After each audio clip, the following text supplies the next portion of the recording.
Salut à tous, j'espère que vous allez super bien. Aujourd'hui, nous allons nous concentrer sur un sujet plutôt très intéressant. Donc, raison pour laquelle j'ai tenu à faire cette vidéo face caméra parce qu'elle est super intéressante et ça pourrait vous faire gagner beaucoup, mais alors beaucoup d'argent. Donc, il s'agit d'un business que vous pouvez lancer en utilisant Binance. Donc pour ceux qui ont un compte Binance, il y a une opportunité à se faire avec ce compte Binance.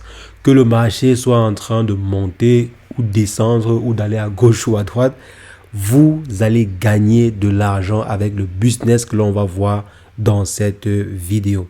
C'est vrai qu'on avait déjà eu à parler de cette solution-ci dans une autre vidéo, mais il s'agissait en fait d'une utilité diverse. Donc, comment est-ce qu'on peut faire pour gagner de l'argent avec les crypto-monnaies sans pour autant se tracasser de ce qui se passe au niveau des courbes si le marché est en train de monter ou bien descendre. Donc, tant qu'il y a en fait de l'offre et de la demande, vous allez gagner de l'argent. Il ne s'agit pas du farming, il ne s'agit pas du stacking, il ne s'agit pas, je ne sais quoi, du trading. Non. Il s'agit en fait d'une tactique simple, très simple même. Et vous allez voir que il y a tout un business, tout un monde en fait derrière. Donc c'est ce qu'on va voir dans cette vidéo. Et si jamais c'est la première fois que vous passez par ici, régulièrement nous faisons de superbes vidéos sur le décryptage de crypto-monnaies et le making money online. Donc si jamais cette thématique vous intéresse, n'hésitez pas, abonnez-vous. Alors les amis, comme je disais aujourd'hui, on va se concentrer sur un business, une opportunité en fait qui est née avec les crypto-monnaies. Donc c'est en fait un business généré autour des crypto-monnaies qui n'est pas bien sûr, comme j'ai dit, le trading, le stacking ou bien n'importe quelle autre activité que vous connaissez jusqu'à présent. Donc on sait déjà que le secteur des crypto-monnaies est décentralisé. Donc actuellement, si on peut avoir des bitcoins, je peux avoir mes bitcoins, vous avez vos bitcoins, je peux avoir mes Shiba Inu, vous avez vos Shiba Inu, je peux avoir mes Ether et vous également. Maintenant, si on souhaite échanger par exemple un service, je peux vous envoyer une quantité d'Ether ou bien une quantité de bitcoin pour que vous puissiez me fournir un service ou bien un produit. Sachant que ce système n'est pas en fait démocratisé, ce n'est pas un système qui est appliqué dans tous les États ou bien dans tous les pays du monde entier et ce n'est pas aussi toutes les entreprises qui acceptent des crypto-monnaies. On ne peut pas facilement en fait importer les crypto-monnaies du marché traditionnel vers le marché décentralisé ou bien du marché décentralisé vers le marché traditionnel. Donc, il faudrait en fait des intermédiaires entre ces deux.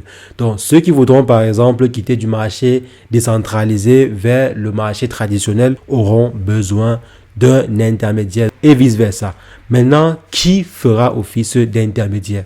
Donc actuellement, si il y a des entités comme des exchanges centralisés qui font en fait office d'intermédiaire, mais il n'y a pas que des exchanges et on va en fait voir que les exchanges sont limités en fonction de certains pays.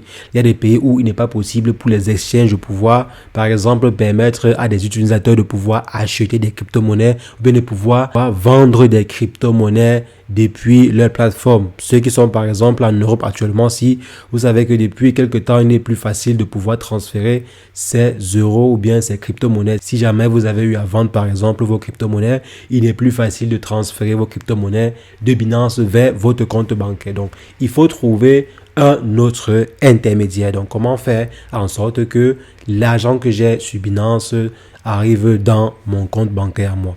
C'est là qu'apparaît en fait le business de peer-to-peer qu'on a sûrement eu à voir ou bien à en parler dans l'une de nos vidéos pour pouvoir retirer son argent de son compte Binance vers son compte bancaire ou bien peut-être de son compte bancaire pour pouvoir acheter des crypto-monnaies par exemple sur Binance à un taux un peu plus intéressant. Donc, voilà un business en fait. Ceux qui vous permettent en fait de pouvoir retirer votre argent sont des personnes comme vous. Des personnes en fait qui ont de la liquidité dans leur compte bancaire et qui en fait vous permet de vendre sur Binance. Donc moi par exemple, je suis un intermédiaire. Ce que je vais faire c'est quoi? Je me crée une liquidité. Chacun à son niveau, chacun à son montant. Et ce qui est bien, c'est que le peer-to-peer sur Binance se fait dans Je pense que dans la plupart des pays, que vous soyez au Sénégal, au Cameroun, en Côte d'Ivoire, en France, en Belgique, en Suisse, vous avez la possibilité de pouvoir utiliser le peer-to-peer, la fonction de peer-to-peer qui est présente sur Binance, parce qu'il s'agit en fait d'une mise en relation entre les différents utilisateurs de Binance. Donc, il n'y a pas normalement de législation entre parenthèses par rapport à cette fonction. Donc, elle peut être facilement utilisée par les différents utilisateurs ou bien par les différents intermédiaires de par le monde entier. Donc, je peux par exemple échanger avec un Camerounais étant en France sur la plateforme. Je peux par exemple échanger avec un Suisse, etc., etc. Donc, ce que vous allez en fait faire, c'est quoi? Parce que il y a des gens qui veulent vendre leur crypto-monnaie et avoir de la liquidité. Il y a aussi des personnes qui veulent acheter des crypto-monnaies, mais qui n'ont pas, par exemple, de carte Visa ou bien qui n'ont pas de compte bancaire. Je pense beaucoup aux Africains ou bien à ceux qui sont en Afrique. Donc, ils n'ont pas en fait de compte bancaire, mais ils veulent acheter des crypto-monnaies. Donc, ceux-là, il faut pouvoir leur aider. Il faut pouvoir en fait leur fournir des crypto-monnaies. Et vous qui avez un compte bancaire, ce que vous pouvez faire, c'est quoi? Si on prend par exemple le cas de ceux qui veulent acheter des crypto-monnaies mais qui n'ont pas de carte bancaire. Les amis, croyez-moi, ils sont énormes. Je pense que si jamais vous êtes en Afrique, vous savez que c'est difficile de pouvoir, par exemple, avoir une carte bancaire pour pouvoir opérer sur des plateformes d'échange centralisées des crypto-monnaies. Donc, c'est pas aussi évident pour tout le monde d'avoir une carte bancaire. Parfois aussi, les frais sont assez conséquents. Donc, ce qu'il faut faire, c'est quoi? Vous avez en fait de la liquidité ou bien vous avez des crypto-monnaies sur Binance. Donc, vous achetez en fait en amont des crypto-monnaies sur Binance. Ça peut être des USDT. C'est souvent mieux d'avoir des USDT parce que c'est à peu près stable. Donc, ce que vous allez faire, c'est quoi? Vous allez acheter des USDT en grande quantité et ensuite, vous allez pouvoir maintenant les revendre en devise locale. Si jamais une personne souhaite acheter des USDT étant en Côte d'Ivoire mais n'a pas de compte bancaire, ce que la personne peut vous faire, c'est quoi? C'est vous transférer par exemple de l'argent soit par Western Union ou bien soit par tout autre moyen que vous aurez décidé. Je pense que sur Binance, il y a même la possibilité de pouvoir recevoir des paiements via des portefeuilles mobiles. Donc, je pense qu'en Afrique, les Sendwave et Orange Money, tout ça, MTN Money et Move Money, tous ces différents opérateurs-là ont au moins un compte mobile. Ça passe beaucoup plus en Afrique. Si jamais vous souhaitez par exemple recevoir le paiement via mobile, vous aurez la possibilité de le faire. Donc, vous avez des crypto-monnaies qui sont sur votre compte Binance. Vous avez la possibilité ainsi de pouvoir revendre ces crypto-monnaies-là à ceux qui n'ont pas la possibilité par exemple d'avoir une carte bancaire pour opérer sur Internet. Donc, vous achetez vos USDT et vous les revendez généralement à prix. Généralement, vous gagnez en fait sur la conversion. Donc, si par exemple sur le marché, on vend un USDT, donc je vais prendre un cas banal. Si on dit par exemple qu'on vend un USDT sur le marché à 500 francs, ou bien on vend un USDT sur le marché à 0,87 ou bien 93 euros, par exemple. Vous, ce que vous allez faire, c'est quoi? C'est mettre votre marge dessus. Si on vend, par exemple, sur le marché, un USDT à 500 francs, c'est un exemple, ou à 550 francs, ce que vous allez faire, c'est vendre un USDT sur Binance à travers la plateforme, à travers la fonction de peer-to-peer à 600 francs. Ou 590 francs ou 564 francs ou bien vous allez mettre en fait une marge. Certaines personnes vont par exemple mettre 20 francs de marge, d'autres vont mettre 10 francs de marge, d'autres vont mettre 5 francs de marge en fonction en fait de la quantité qu'ils ont. Vous voyez que si jamais vous avez pour 10 000 USDT, 10 000 dollars d'USDT et que vous mettez simplement 10 francs par marge, ça fait 100 000 francs de marge pour l'échange en fait de 10 000 USDT. Donc 100 000 francs de marge, c'est pas aussi mal, mais c'est vrai aussi que pour une transaction pareille, peut-être vous avez des frais qui vont avec. Donc il faudrait pouvoir mettre cela en compte. Donc c'est en fait le business de tous ceux que vous allez rencontrer sur la plateforme Binance au niveau de la fonction peer-to-peer. Ce sont en fait des personnes qui ont de la liquidité et qui jonglent entre la vente et l'achat. Et ils mettent simplement leur marge pour pouvoir faire du profit.